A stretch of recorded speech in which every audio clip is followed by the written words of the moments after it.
My name is Leo Vance, and for as long as I can remember, I've been a builder. Not just of things you can see and touch, but of feelings, of sanctuaries.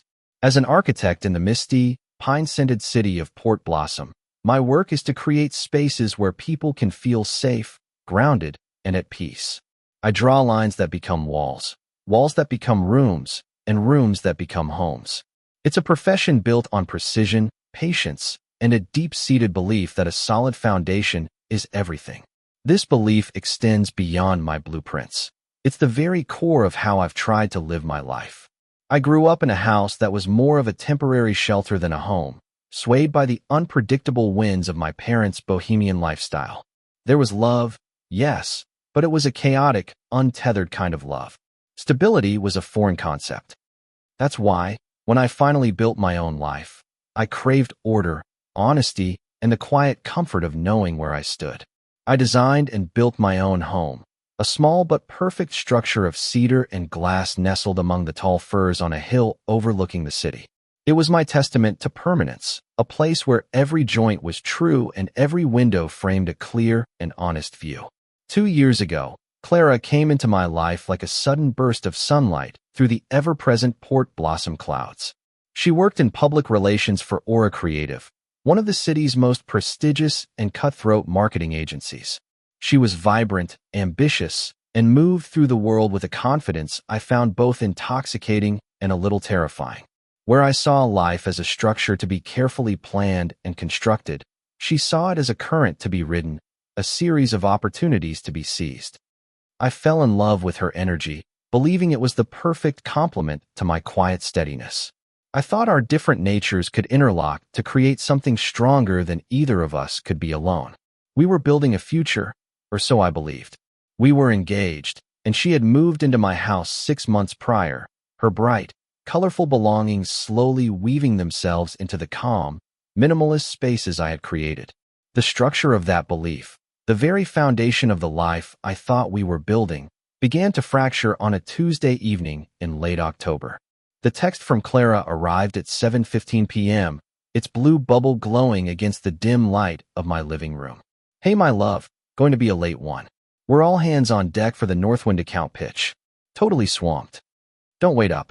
I was curled on the sofa, a heavy book about Japanese joinery resting on my lap, the scent of damp earth and wood smoke from the fireplace filling the quiet air. I texted back a simple, "Okay, take care of yourself. Love you." An hour or so later, the book finished. I found myself aimlessly scrolling through social media, a modern habit I'd never quite embraced. That's when I saw it. It wasn't on Clara's feed, which was always a carefully curated collection of professional wins and stylish outings. It appeared on the feed of a junior graphic designer from her team, a young man named Ben who documented his life with the unfiltered enthusiasm of youth. He'd posted a group photo, a slightly blurry shot of a dozen people crammed into a dark, leather-upholstered booth at the Gilded Lantern, a notoriously loud cocktail bar downtown. The caption was simple: "Team Crush. Northwind is ours. Aura Creative Celebration." And there, in the heart of the cheerful, celebrating team, was Clara. She was laughing, her head thrown back, a delicate coupe glass in one hand. She was sitting directly on the lap of her boss, Marcus Thorne, the charismatic and predatory senior partner of the firm. His arm was wrapped around her waist, his hand resting possessively high on her ribcage, his thumb brushing the side of her breast. They looked easy, familiar, as if this were a posture they had settled into many times before. I stared at the image, the phone cold and heavy in my hand. There was no surge of adrenaline, no hot flush of rage. Instead, a profound and hollow sadness settled deep in my bones.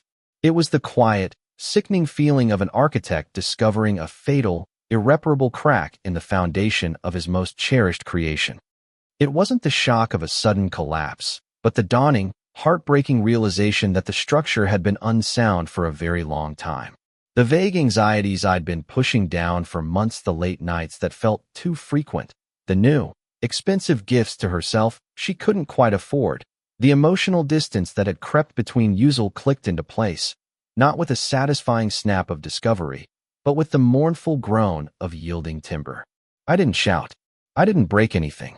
I held my finger on the screen, the image of her smile burning into my memory, and quietly saved the photograph to my phone. Then, with a slow, deliberate movement, I emailed it to my private, encrypted cloud storage. It wasn't evidence for a case. It was a truth I knew I would need to look at again, in the clear light of day, to make sure my eyes weren't deceiving me. Clara thought she was celebrating a professional victory. She had no idea she had just handed me the demolition permit for the life we were supposed to build together. The morning after was a study in quiet observation. Clara came home close to 2 a.m., the scent of gin and a cloying, unfamiliar perfume clinging to her coat. She moved through the dark house with a practiced stealth, believing I was asleep. I wasn't. I was lying in our bed, staring at the clean, white lines of the ceiling, my mind tracing and retracing the fractured blueprints of our relationship. In the morning, she was effervescent, her slight hangover hidden beneath a layer of practiced charm. "Oh, Leo, what a night," she said, pouring coffee with a hand that trembled slightly. "We were at the office until midnight, just grinding away. Marcus is a machine. He just doesn't stop until it's perfect." I watched her over the rim of my mug. The lie was so effortless, so smooth. I saw the performance of it, the carefully chosen words, the bright, deflective smile. My heart, which had been a hollow ache the night before, now felt heavy, like a stone. "Sounds intense," I said, my voice even. "I hope Marcus is buying you all a good lunch for that overtime." This was not a strategy. It was survival. I needed to keep things normal, not to trap her, but to give myself time to think, to process the magnitude of the break. An emotional confrontation would only lead to more lies, more gaslighting. I needed clarity, and clarity required quiet. For days, I lived with the knowledge like a shard of glass under my skin. The house, my sanctuary, felt different. The light slanting through the windows seemed to highlight the dust in the air. The open-plan living space, designed for connection and flow, felt vast and empty. Every interaction with Clara was freighted with a new, tragic weight. Her casual touches felt like ashes on my skin. Her laughter sounded brittle. I wasn't thinking about revenge. The thought of destroying her career, as the man in the original story did, felt alien and cruel. My pain was personal, a deep, internal wound. But the more I looked at that photo, the more I thought about Marcus Thorne's proprietary hand on her side. A different feeling began to surface alongside the grief, a slow-burning indignation. Marcus was her boss. He held her career, her ambitions, in his hands. He was a man known for his charm and his ruthlessness, a man who cultivated a loyal inner circle through a mixture of praise and pressure. What I had seen in that photo wasn't just a betrayal of my trust. It was a toxic display of power. It was a man in a superior position, blurring lines with a subordinate in a way that was unprofessional at best and coercive at worst. A few months earlier, I had done some consulting work for Aura Creative, helping them redesign their office space to foster a more collaborative and healthy work environment. During that time, I'd gotten to know their head of people and culture, a woman named Eleanor Vance, no relation. She was sharp, empathetic, and had spoken at length about her commitment to creating a safe and respectful workplace, free from the kind of old boys club behavior that Marcus Thorne seemed to embody. She had been the one to insist on glass walls for all senior partner offices.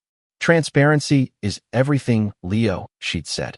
The thought grew in my mind, not as a weapon, but as a responsibility.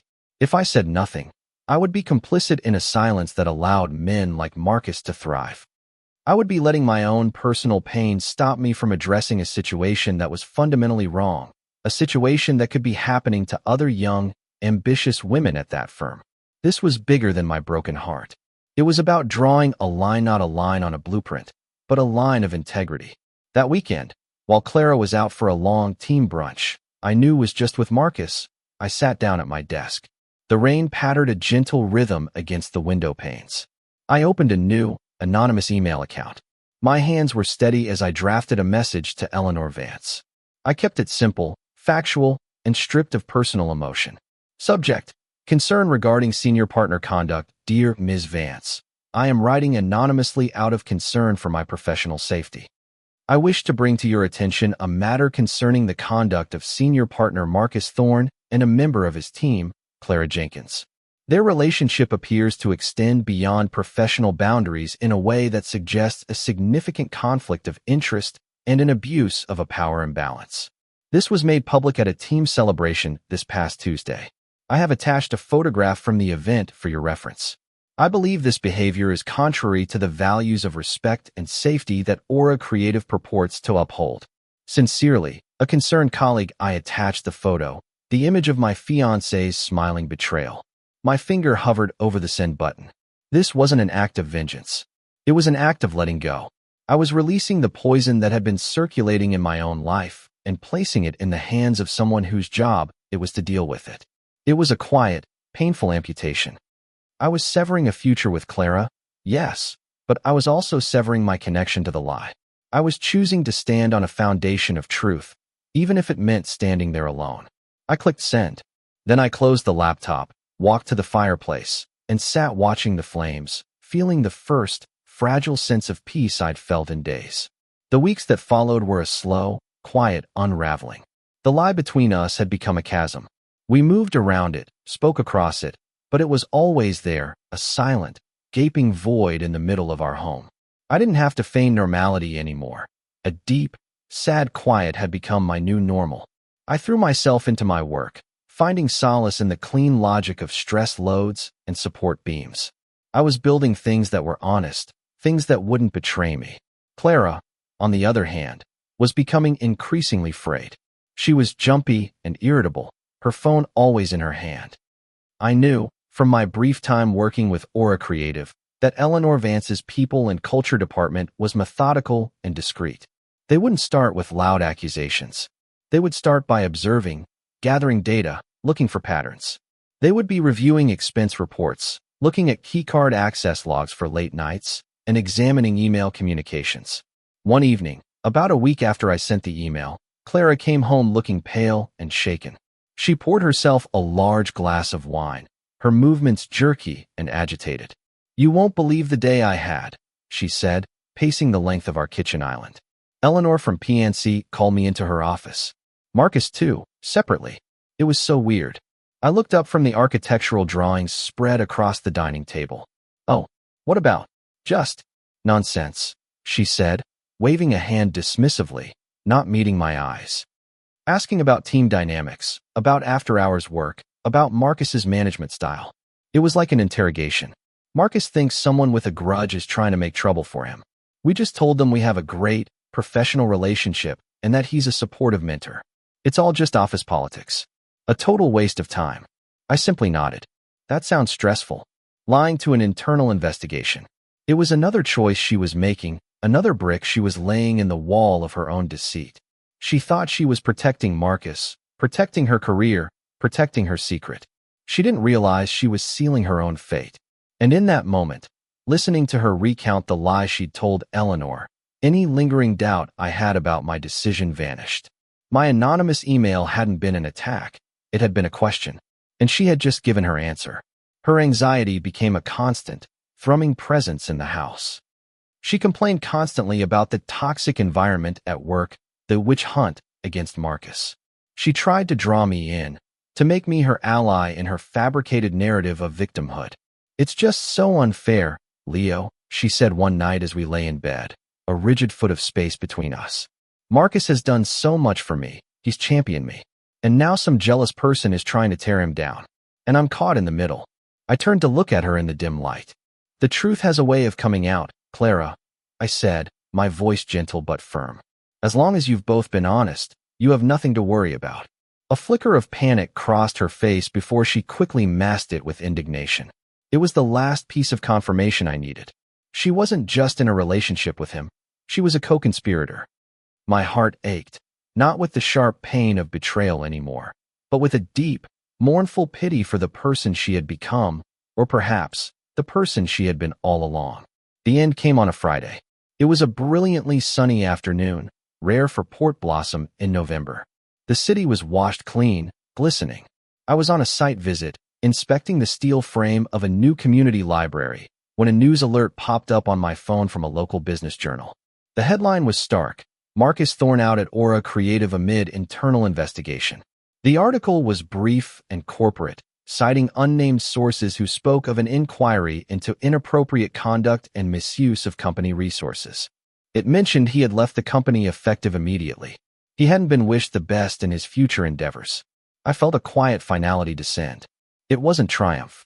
It was just the end of a chapter. A heavy, painful chapter. I drove home, the late afternoon sun casting long shadows through the trees. I knew she would be next. She walked in the door 2 hours later, just as dusk was settling. Her face was ashen. Her makeup was smudged from crying. She was carrying one of the small, cardboard file boxes from the office, filled with a few personal trinkets from her desk. She didn't speak, just walked to the sofa and sank into it, staring blankly at the far wall. The box rested on the floor beside her. I walked over and sat in the armchair opposite her, the coffee table a no man's land between us. The silence in the room was absolute, broken only by the gentle hum of the refrigerator. "Rough day?" I asked softly. Her head snapped up, and her eyes, red-rimmed and full of a terrible, dawning comprehension, fixed on me. "They fired Marcus," she whispered, her voice hoarse. "They called me in right after. Eleanor was there. She showed me everything. The expense reports from our work trips. The times we badged into the office on weekends. She had records of late-night emails. She even had a picture." Her voice broke on the last word. She started to cry, not the dramatic sobs of a victim, but the exhausted, defeated tears of someone who had been caught. "They know we lied," she choked out. "They suspended me. Said they'd mail me the final termination papers."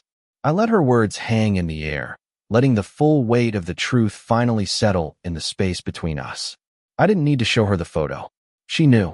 Her gaze remained locked on my face, searching, questioning, and then, finally, understanding. "It was you," she breathed, the accusation devoid of anger, filled only with a hollow shock. The anonymous complaint. "It was you." I didn't deny it. I just met her gaze and gave a single, slow nod. "Why?" she finally asked, the tears flowing freely now, carving clean paths through her makeup. "Leo, why would you do this to me? To us?" I leaned forward, my hands resting on my knees, and took a deep breath. This was the moment the entire structure of our life together would either be demolished or, impossibly, begin a long, painful renovation. And I knew demolition was the only honest path. "Clara, I need you to listen," I began, my voice as calm and steady as I could make it. "When I saw that picture, my first feeling wasn't anger. It was heartbreak. The life I thought we were building. It just crumbled. But this wasn't just about you cheating on me." I paused, letting the words sink in. "You engaged in a relationship with your direct superior, a man who had complete control over your professional future. That's an abuse of power, is over you, and yours over anyone on your team who wasn't doing the same. You let him pay for trips and dinners with company money, and then you lied about it. And when you had a chance to tell the truth, to own your choices, you lied again. You lied to Eleanor, and you lied to me, every single day." She looked down at her hands, unable to meet my eyes. "I loved you," she whispered. "None of that had anything to do with you.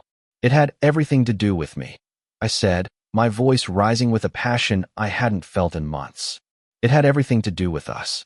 The home we were supposed to be building, the trust, the honesty. That was the foundation, Clara. And you took a sledgehammer to it. You complain about my need for order, for things to be just so. But I build my life on a code of integrity. It's the same code I use to make sure a building doesn't fall down. Honesty, transparency, strength in the places you can't see. You don't just build a life on pretty facades and convenient lies. Sooner or later, it collapses." I stood up and walked to the large window overlooking the darkening city. The lights of Port Blossom were beginning to twinkle on, a constellation of tiny, distant hopes. I sent that email because what was happening was wrong. Not just wrong for us, but wrong, period. It was a toxic situation, and I couldn't stand by and pretend it wasn't happening. It wasn't about destroying your life.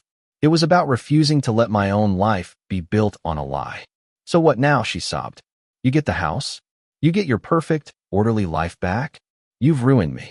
I turned back to face her, my heart aching with a profound and final sorrow. "No one ruined you, Clara. Your choices led you here. My choice was to stop participating in the deception. My choice was to save myself." I walked to the front hall closet and pulled out the suitcase I had packed for her that afternoon. It contained a few days' worth of clothes, her toiletries, her laptop. Your employment here is over. Our engagement is over. And you can't live here anymore. The words felt like stones in my mouth. I think it would be best for you to go to your parents' place for a while. I'll have the rest of your things professionally packed and sent to you by the end of the week.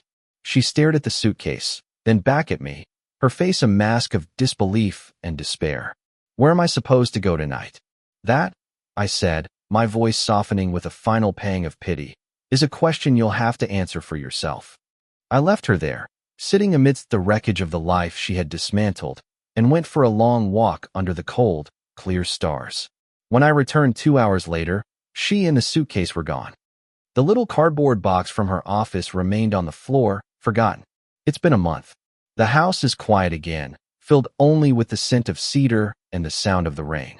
It feels empty, but it also feels honest.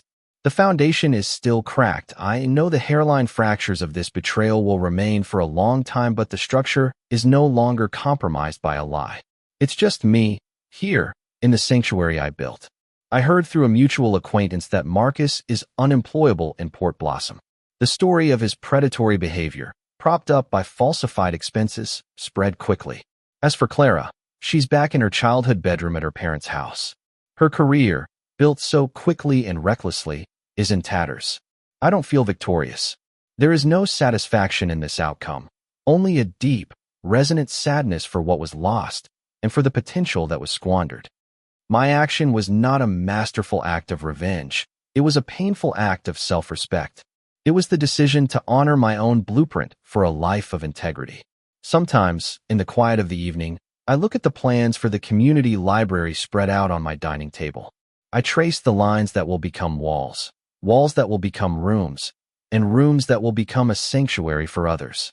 I am a builder, and I have learned that sometimes the most important act of building is knowing what must be torn down to make way for something new, something true, something that can stand on its own.